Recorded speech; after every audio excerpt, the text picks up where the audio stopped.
The Boeing 737 leveled off at 37,000 feet, and the seatbelt sign blinked off with a soft chime that barely registered above the hum of pressurized air in seat 15E. Wedged between a businessman absorbed in spreadsheets and a college student with oversized headphones sat a girl who looked entirely unremarkable. Emma Chen was 12 years old, small for her age, with dark hair pulled into a practical ponytail and wire-rimmed glasses that kept sliding down her nose. She wore a faded NASA hoodie to sizes too big and clutched a worn notebook covered in hand-drawn aircraft schematics. To every passenger who'd shuffled past her during boarding, she was just another kid traveling alone, probably heading to visit divorced parents or attending some summer camp.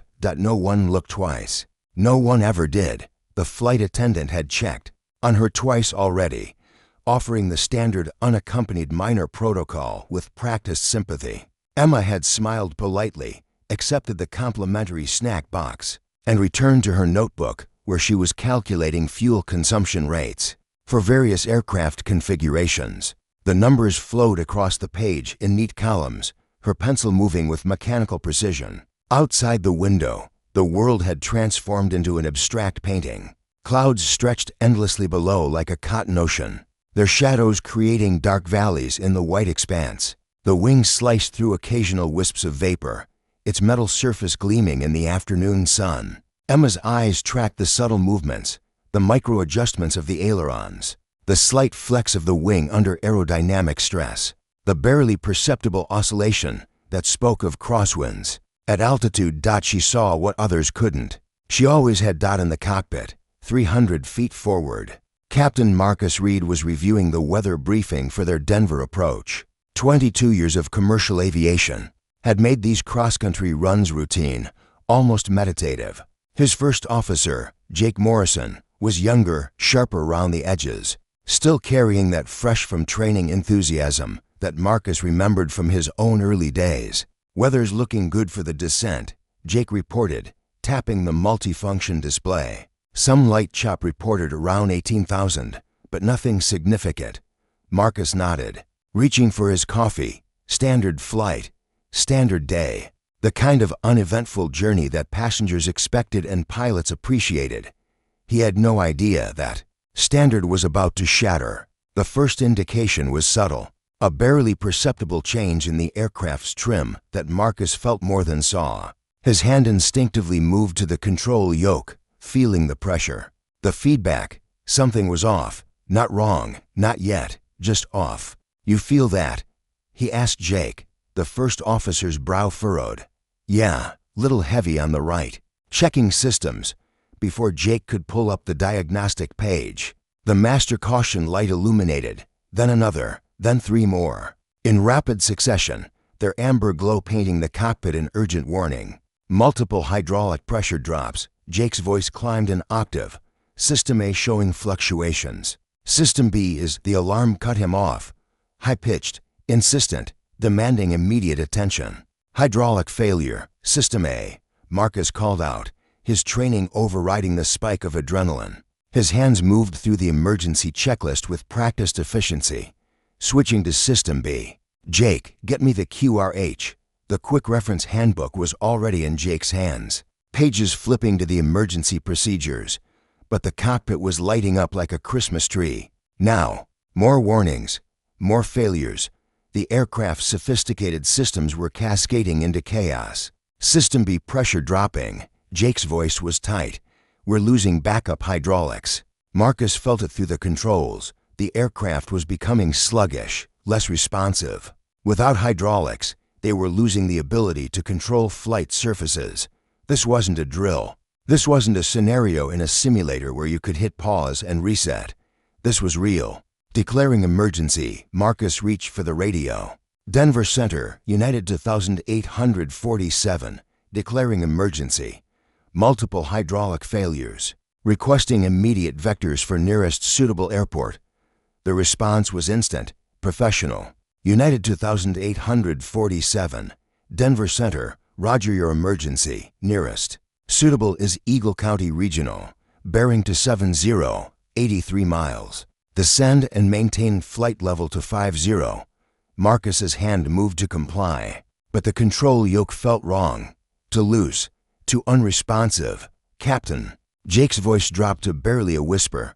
"Flight controls are not responding normally. I think we've lost." That's when Captain Marcus Reed felt the pain. It started as pressure behind his eyes, a sudden crushing sensation that made his vision blur.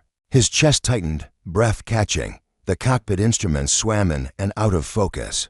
"Marcus," Jake's voice seemed to come from very far away. The captain's hand went to his chest, fingers clutching the fabric of his uniform shirt. This couldn't be happening. Not now. Not at 37,000 feet with a crippled aircraft and 147 souls depending on him. "Jake," he managed to gasp. "You have the aircraft." Then Captain Marcus Reed slumped forward in his harness unconscious, leaving a 26-year-old first officer alone at the controls of a dying airplane. Jake Morrison's world narrowed to a single, terrifying focus. His captain was unconscious. The aircraft was hemorrhaging hydraulic fluid from multiple systems, and he had just over 100 passengers who didn't yet know that their routine flight had become a fight for survival. Denver Center, United, 2,847. His voice was remarkably steady despite the chaos flooding his mind. "We have an additional emergency. Captain is incapacitated. First Officer Morrison now in command. Requesting immediate medical assistance on landing and I need help." That last part wasn't in any manual, but desperation had a way of stripping away pride. "United 2,847. Copy all. We're clearing all traffic. You are priority 1. Medical will be standing by. What is your aircraft status?" Jake scanned the displays, each one telling him a different version of the same nightmare. Both primary hydraulic systems failed. Backup showing intermittent pressure. Flight controls are degraded. I have maybe 30% authority on ailerons, less on elevators. Rudder is, I'm not sure. Throttle control appears intact. He was flying a 130,000-pound aircraft that barely wanted to respond to his inputs. The control yoke that should have been crisp and immediate now felt like he was moving it through molasses. Every adjustment was delayed, mushy, unpredictable. Behind him, the cockpit door lock buzzed. The senior flight attendant's voice came through the intercom, carefully controlled but urgent. "Cockpit, we heard the alarm. What's happening?" "Medical emergency with the captain." Jake responded, "Stay calm, keep the passengers calm, and prepare the cabin for a possible rough landing. I'll update you in 3 minutes. 3 minutes. It felt like 3 seconds and 3 lifetimes simultaneously. In the cabin, the atmosphere had shifted. Passengers couldn't hear the specifics, but they could feel the change. The way the aircraft was moving differently. The subtle variations in engine sound. The tension radiating from the flight attendants, who were now moving through the aisles, with forced smiles and urgent eyes. In seat 15E, Emma Chen had already diagnosed the problem. She'd felt the hydraulic failures through the airframe's behavior, the way the wings had stopped making those microcorrections, the sluggish response to what she knew must be control inputs from the cockpit. Her trained eye had caught the slight asymmetric attitude, the way the aircraft was favoring one side. And when the flight attendants had started their emergency preparation protocols, trying to hide their actions as routine safety checks, Emma had known exactly what was happening up front. Someone was dying, or already dead, and the aircraft was crippled. Her notebook lay forgotten in her lap. Her hands gripped the armrests, knuckles white. Every instinct screamed at her to stay quiet, stay invisible, be the unremarkable kid in 15E that everyone assumed she was. But her father's voice echoed in her memory, as clear as if he were sitting beside her. "Knowledge without action is just theory, Emma. When someone needs help, you help, no matter what." She'd been 8 when he'd said that, standing in a hangar at Edwards Air Force Base, watching him prepare for a test flight that would push a prototype aircraft to its absolute limits. Colonel James Chen, legendary test pilot, the man they'd called Phantom for his ability to disappear into the sky and return with data that seemed impossible to gather. The man who'd died 2 years ago when an experimental engine had failed at Mach 2. The man who'd spent Emma's entire childhood teaching her everything he knew about aircraft. About flying, about the thin line between control and chaos at altitude. Emma unbuckled her seatbelt. "Hey, sweetie, you need to stay seated," the flight attendant said quickly, moving toward her. "I need to speak to whoever's flying the plane," Emma said quietly.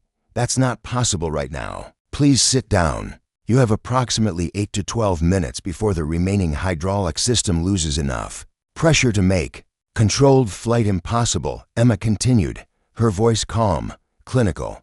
"The pilot up there is trying to fly manually but without hydraulic assist. He's going to overcorrect and induce a phagoid oscillation that will tear the airframe apart. I can help." The flight attendant stared at her. "You're 12 years old. I'm Colonel James Chen's daughter," Emma replied. "Call sign Phantom. And right now, I'm the only person on this aircraft who knows how to land a plane with no hydraulics using differential thrust alone." For a moment, time seemed to suspend. The flight attendant's training warred with the absurdity of the situation. A child claiming expertise that seemed impossible. But there was something in Emma's eyes, a certainty, a knowledge that transcended her age.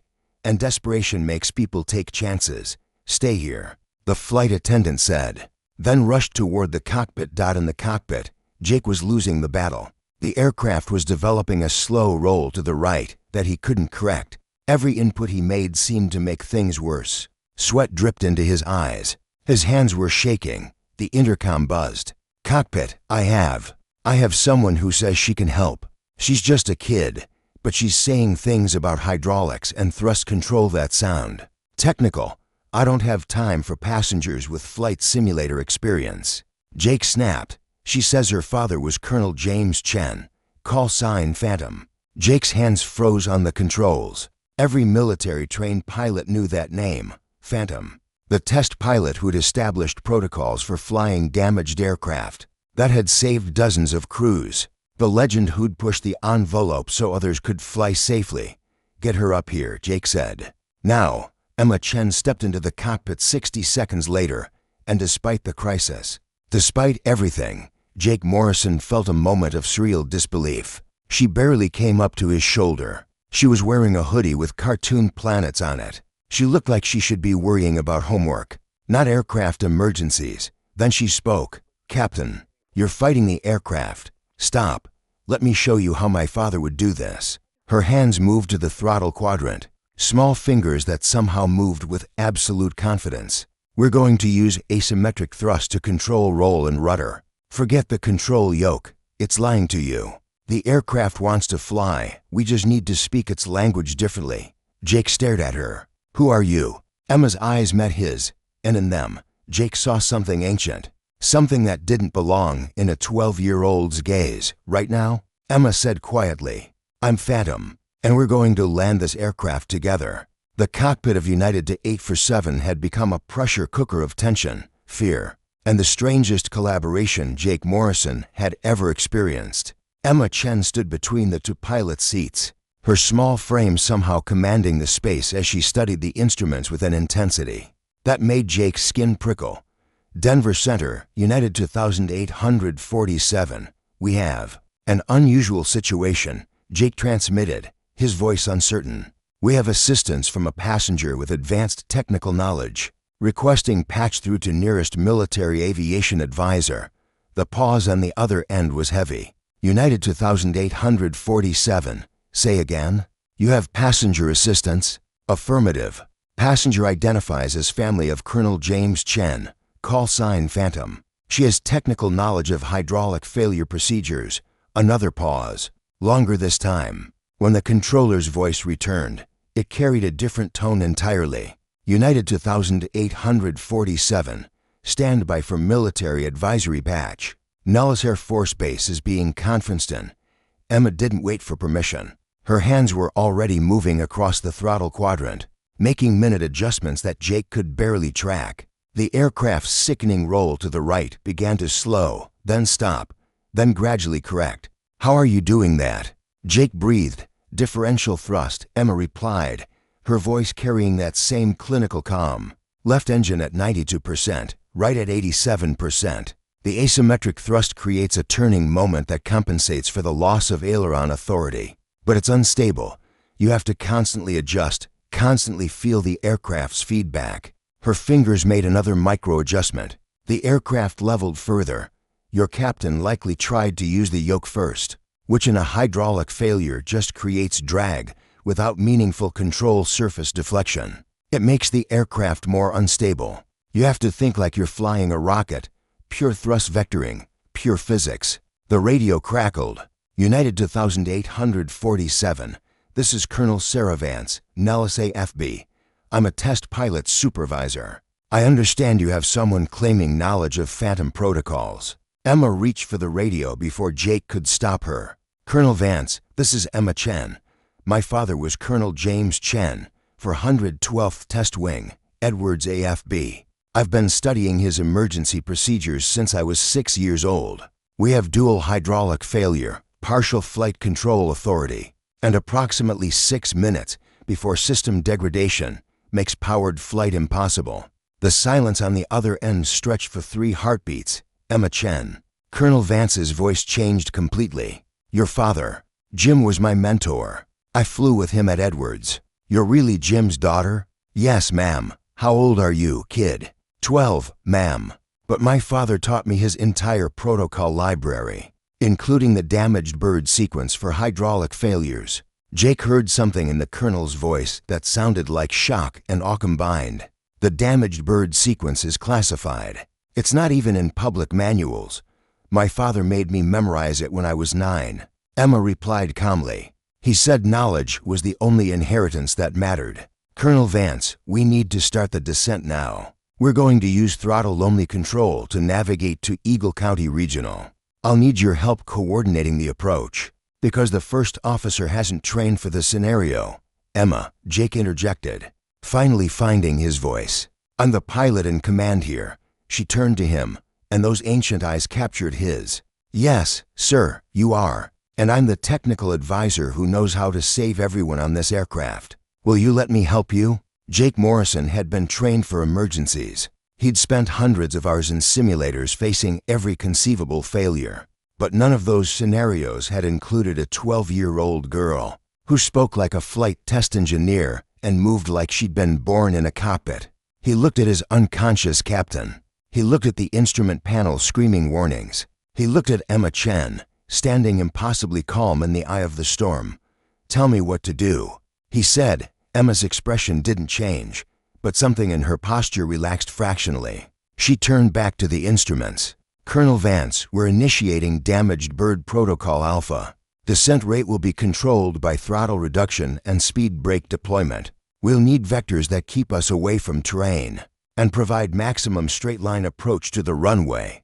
Copy that, Emma. Eagle County is standing by. We're clearing all airspace. You have absolute priority. Talk me through your approach plan. What followed was a masterclass in crisis management that Jake would remember for the rest of his life. Emma Chen, a child who should have been worrying about middle school social dynamics, orchestrated an emergency descent that defied conventional aviation wisdom. She used the throttles like a surgeon's scalpel.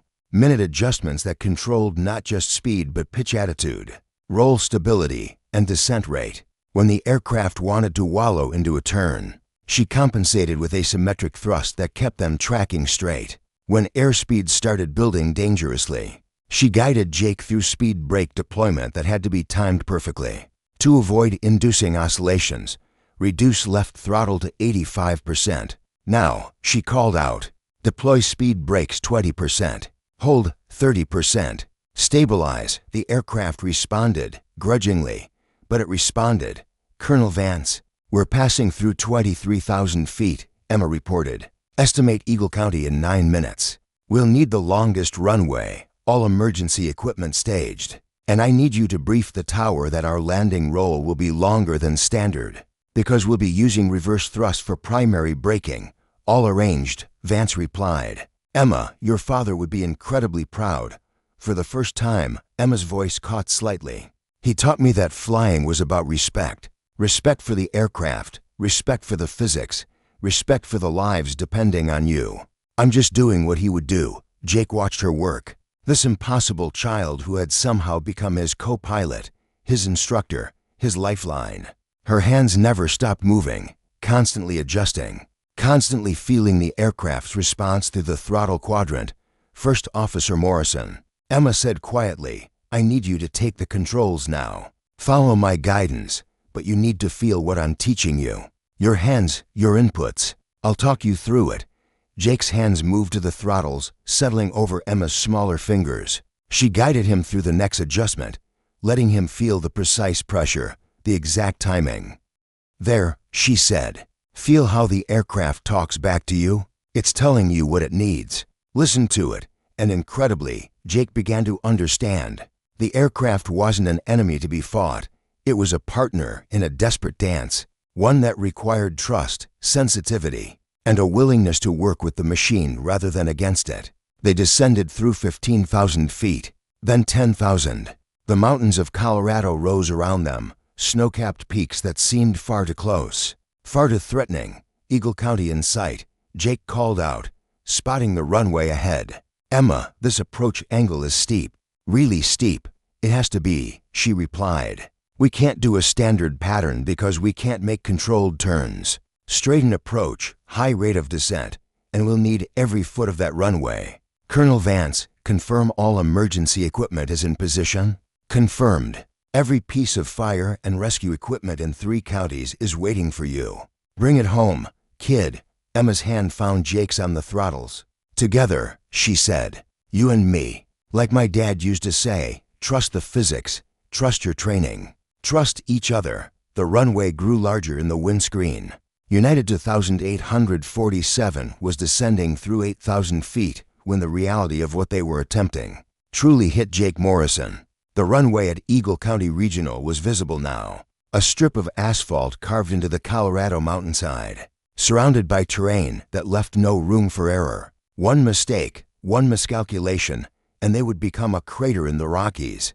Airspeed 320 knots, Emma called out, her eyes scanning the instruments with mechanical precision. Too fast. Reduce throttle to 70%, both engines, smoothly. There, Jake's hands moved as she directed, feeling the aircraft's response through the throttles. The controls had become an extension of Emma's will, and somehow, impossibly, he was learning to translate that will into action. Colonel Vance, Emma continued on the radio. We're 4 minutes from touchdown. First Officer Morrison will handle throttle control during final approach. I'll manage the landing sequence. Emma, Jake said quietly, you can't reach the controls properly. You're too small, Emma finished for him. I know. Which is why you're going to be my hands for the throttles. And I'll use the rudder pedals for what little steering we have left. My father was 5'6". He designed all of his emergency protocols to be executed by someone of smaller stature. Trust me, Captain Morrison. This is going to work. The formal address wasn't lost on Jake. She'd promoted him, acknowledged him as the pilot in command while simultaneously making it clear. She was the technical expert. It was a dance of authority and respect that should have been impossible from a 12-year-old. But Emma Chen wasn't a normal 12-year-old.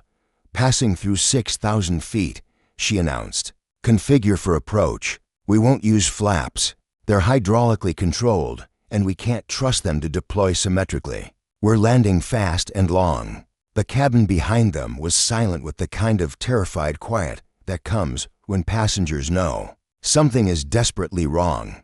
Flight attendants had prepared everyone for a crash landing, though they'd carefully avoided using those exact words. Heads were down, bodies braced, prayers whispered into clasped hands. In seat 15E, Emma's backpack remained strapped in, her notebook still open to calculations that had been interrupted by crisis. The businessman who'd sat beside her had noticed her empty seat, had wondered briefly where the kid had gone, then dismissed it as he pressed his head against his knees and thought about his family. None of them knew their lives were in the hands of the girl from 15E, 4,000 feet. Emma's voice remained St. Edie. Throttle to 65%. Colonel Vance, we are 3 miles out. Confirming runway is clear and all emergency protocols are active? Affirmative, Emma. You have a clear field. Every emergency responder in the region is staged and ready. The tower has ceased all other operations. The sky is yours.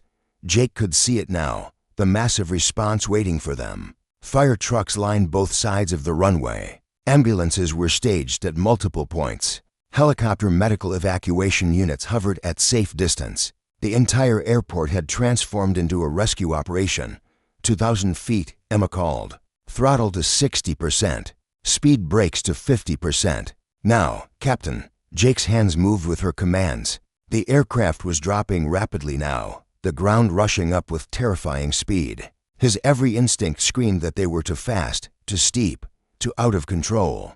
"I've got the rudder," Emma said, her feet pressing the pedals that had been designed for adult legs. She wedged herself into the captain's seat, her small frame using every inch of available control. "You stay on throttles. When I call for reverse thrust, you slam them full reverse immediately. No hesitation." "Emma," Jake's voice was tight. "I've never landed with this little control authority." "Neither have I," she replied simply. "But my father did it 6 times, and he taught me every single detail." 1,000 feet.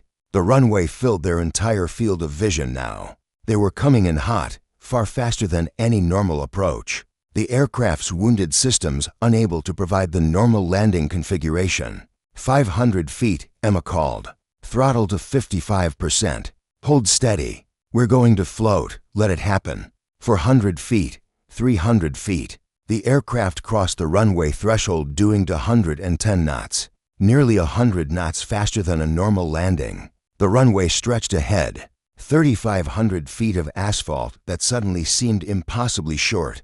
50 feet. Emma's voice was ice. "Throttle to idle. Now, hold. Hold." The aircraft dropped toward the runway, and in that moment, Jake Morrison understood what Emma had been teaching him. The aircraft wanted to fly. It wanted to survive. They just had to let it do what it was designed to do. The main landing gear kissed the runway with a screech of rubber that echoed across the valley. The aircraft bounced once, settled again, and Emma's voice cracked like a whip. "Full reverse thrust." Now, Jake's hands slammed the throttle levers into reverse. The engines howled, their massive thrust now fighting against the aircraft's forward momentum. The entire airframe shuddered with the violence of the deceleration. "Speed brakes full," Emma commanded. "Rudder to keep us centered. We're drifting right." Correcting. They were eating up the runway at horrifying speed. The far end was approaching rapidly. Jake could see the overrun area beyond. The dirt and grass that meant they'd run out of prepared surface. "We're not going to make it," he said, his voice tight. "Yes, we are," Emma replied with absolute certainty. "Trust the physics, Captain. The math doesn't lie." The aircraft's speed bled off. 170 knots. 150. 130. The reverse thrust continued its angry roar. The speed brakes bit into the airflow. The math, as Emma had promised, didn't lie. 100 knots, 80 knots, 60 knots. United 2847 rolled to a stop with 300 feet of runway remaining. For a moment, the cockpit was absolutely silent except for the sound of 2 people breathing hard, their hearts hammering against their ribs. Then the radio exploded with transmissions. "United 2847, you are stopped on the runway. Emergency equipment is approaching. Are you able to evacuate?" Jake looked at Emma. Her face was pale, her hands shaking now that the adrenaline was fading. She was 12 years old again, a kid who'd just done something impossible. "We're safe." Jake transmitted. "All passengers safe. Aircraft is stable. We're down." Through the windscreen, they could see the emergency vehicles swarming toward them. And beyond that, news helicopters that had somehow gotten word of the emergency. This was going to be the story that dominated every aviation channel, every news broadcast, every social media feed. But in that moment, none of that mattered. Jake reached over and gently squeezed Emma's shoulder. "You saved us, all of us. How do I even begin to thank you?" Emma turned to look at him, and tears were finally tracking down her cheeks. "You tell people my dad's name. You make sure they remember Colonel James Chen, call sign Phantom. You make sure his protocols save more people. That's how you thank me." The evacuation of United 2847 was orderly, professional, and surreal. Passengers filed down the emergency slides, most still processing the fact that they were alive, that the aircraft had somehow touched down safely despite the catastrophic failures. that had plagued the flight. Jake Morrison had remained in the cockpit long enough to complete the emergency shutdown procedures, his hands moving through checklists while paramedics attended to Captain Reed. The unconscious pilot was showing signs of cardiac distress, a heart attack at altitude that would have killed everyone on board if not for a 12-year-old girl with an impossible skill set. Emma had been quietly escorted from the cockpit by Colonel Sarah Vance, who had flown in via military helicopter the moment the aircraft had touched down. The colonel had wrapped Emma in a flight jacket that swallowed her small frame and led her away from the media circus that was already forming at the airport perimeter. "Your father," Colonel Vance said quietly as they walked toward a hangar away from the chaos. "He always said you were special, but Jim never mentioned that you could fly like that." "I can't fly," Emma replied softly. "I've never actually been at the controls in the air. I've just studied simulations, calculations, Dad's debriefs. I knew the theory, but I'd never." "Theory?" Vance stopped walking and turned to face her. "Emma, what you did up there wasn't theory. That was skill. That was instinct. That was something that can't be taught from books." Emma's eyes were distant, looking at something far beyond the hangar walls. "When I was 8, my dad let me sit in the cockpit of a T-38 trainer, just sitting there, hands on the controls while it was on the ground. He told me that flying wasn't about moving stick and rudder. It was about becoming part of the aircraft, feeling what it needed, listening to what it was telling you. He said the best pilots weren't the ones with the fastest reflexes. They were the ones who could feel the air itself. And you felt it today," Vance said. "Didn't you?" Emma nodded slowly. "I could feel what the aircraft needed. Every adjustment, every correction. It was like Dad was there, guiding my hands." "Does that sound crazy?" "No," Vance replied gently. "It sounds like you're your father's daughter." The hangar was quiet, a pocket of calm in the storm of emergency response. Through the windows, they could see the media helicopters circling, the ground crews swarming the wounded aircraft, the passengers being interviewed by investigators and reporters. "What happens now?" Emma asked. "Now," Vance said, "you get debriefed by the NTSB. The FAA is going to want to understand every detail of what happened up there. The media is going to want your story. And the aviation world is going to have a lot of questions about a 12-year-old who executed a maneuver that most veteran pilots couldn't handle." Emma's expression tightened. "I don't want to be famous. I just want to go home. I know, kid.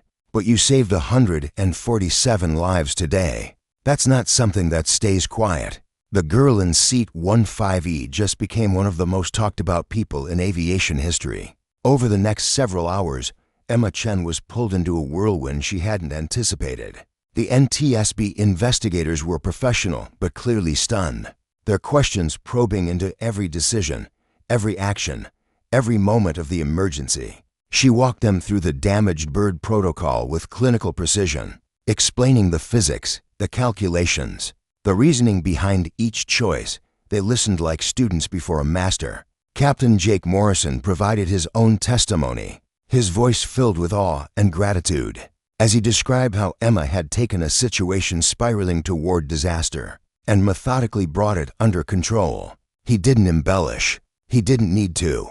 The facts were extraordinary enough. Captain Marcus Reed, stabilized and conscious in the hospital, sent word through the investigators that he wanted to meet Emma, to thank her personally for saving not just his life, but the lives of everyone on board. The media coverage exploded globally within hours. Child prodigy lands crippled airliner. Ghost of test pilot father guides daughter's miracle landing. 12-year-old aviation genius saves 147 lives. The stories proliferated, each one trying to capture the impossible narrative of what had happened at 37,000 feet, but in the quiet of the hangar, away from the cameras and the questions. Emma Chen sat with Colonel Sarah Vance and did something she hadn't done since her father's death. She cried, not from fear, not from relief, but from the overwhelming weight of finally using the knowledge her father had spent her entire childhood instilling in her. The gift he'd left her had saved lives. The legacy of Colonel James Chen, call sign Phantom, had reached across death itself to guide his daughter's hands. He knew, Emma said through tears. Somehow, Dad knew that I'd need this someday. All those hours in simulators, all those nights studying procedures, all those conversations about aircraft systems and emergency protocols. He was preparing me. Vance put an arm around her shoulders. Your father knew you were special, Emma. He saw in you something that most people never develop, a natural understanding of flight that goes beyond training. He didn't know you'd save an airliner at 12 years old, but he knew you'd do something extraordinary. I miss him, Emma whispered. Every day. I know. We all do. Jim was one of the best pilots I ever flew with. But today, Emma, you honored his memory in a way that would have made him prouder than any test flight, any record, any achievement of his own. 3 days later, Emma Chen stood in front of a press conference she hadn't wanted, but couldn't avoid. Aviation officials, military representatives, airline executives, and what seemed like 1,000 cameras all focused on the small girl in the NASA hoodie, who had become an instant legend. She spoke quietly, her words carefully chosen. She talked about her father, about his teachings, about the importance of aviation safety and pilot training, about how she'd simply applied what she'd learned and gotten lucky. The reporters didn't believe the luck part, neither did the pilots in the audience. The FAA administrator presented her with a special commendation. The Airline Pilots Association gave her an honorary membership. NASA invited her to visit the Astronaut Training Center. A dozen universities offered her early admission programs. But the moment that mattered most came when Captain Jake Morrison, fully cleared by investigators and back on active duty, approached her after the press conference. Emma, he said, I've spent my entire adult life learning to fly, and in 30 minutes, you taught me more about real flying than a decade of training. I hope you'll continue your father's work. Aviation needs people like you. Emma looked up at him, managing a small smile. I'll keep studying, keep learning. Maybe someday I'll actually get to fly for real instead of just emergency advising. Jake laughed. Kid, after what you did, I think you've earned your wings several times over. That evening, Emma sat in a hotel room far from the cameras and the attention. Her father's old flight jacket draped over her shoulders. She opened her worn notebook and turned to a blank page at the top. She wrote, United 2847 emergency landing, lessons learned and protocol refinements. Beneath that, her pencil began moving in neat, precise lines, documenting, analyzing, learning, because that's what her father had taught her. Every flight, every emergency, every moment in the air was an opportunity to understand more deeply. She was 12 years old. She had saved 147 lives. She was Colonel James Chen's daughter, call sign Phantom, and this was only the beginning. Outside her window, the Colorado sky darkened to twilight, and somewhere in that vast expanse, Emma could almost feel her father's presence, proud, present, eternal. She smiled and continued writing. The legacy of one generation flowing through the hands of the next, ink on paper transforming into knowledge that would save lives yet to be born. The girl from seat 150 had become a legend, but more importantly, she'd become exactly what her father had always known she would be, a guardian of the skies.